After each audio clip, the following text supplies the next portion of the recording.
Blake Mycoskie stands in the blistering sun of Argentina, watching children running through dirt roads, most barefoot. He's never made a shoe, never worked in fashion, but when question burns, how could he turn this moment into something bigger than himself? What if every shoe sold meant a child got a pair too? The idea feels wild, almost impossible. But that day, Blake decided to start something that could rewrite what business means. Blake's journey began with boots on the ground, in a place few brands noticed. What he saw changed everything about how to build a business with heart. In 2006, Blake travels Argentina and sees kids without shoes playing in dust and sharp stones. This wasn't an abstract problem, it was real, raw, and urgent. He felt a gut punch. How hadn't anyone thought to fix this? That moment sparked a mission blending business with compassion, born out of boots never worn and feet long unguarded.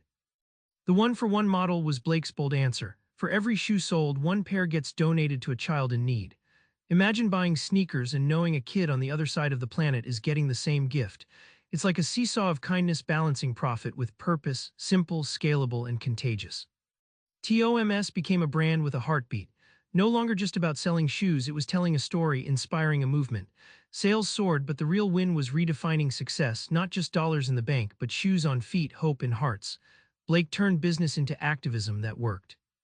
Blake was a rookie in fashion and retail. His secret, risk wasn't a threat, but a launchpad for creativity that flipped industry rules. Blake never made a single shoe before TOMS. No fashion school, no retail background, just a relentless drive. Instead of letting that stop him, he hired shoemakers and learned on the fly. When the first prototypes arrived, they weren't perfect, but launching fast beat waiting forever. That raw start gave authenticity no polished brand could copy. Mistakes flooded in early on: wrong sizes, supply snafus, and marketing flubs. But Blake treated each failure like fuel.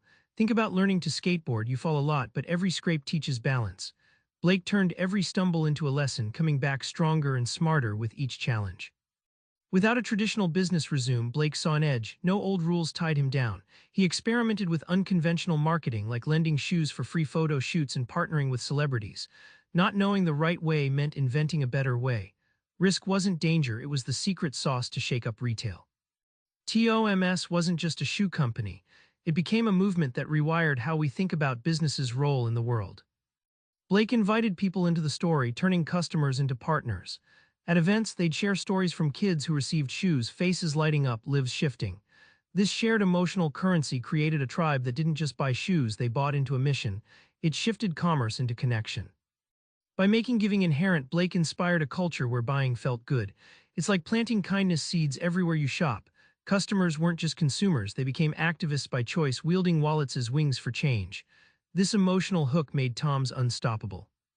Blake rewrote the formula for success, measuring impact by smiles and steps taken, not just profits.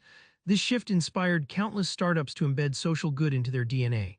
The biggest insight, that doing well and doing good aren't enemies, but powerful allies when stitched together thoughtfully.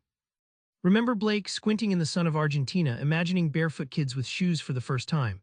That moment wasn't just a thought, it was a challenge to you. Start small, see the real world's cracks, and dare to fill them. Try this, find one simple way your work can give back, then do it. Because starting something that matters doesn't wait for perfect, it waits for you. Subscribe for more book summaries like this one.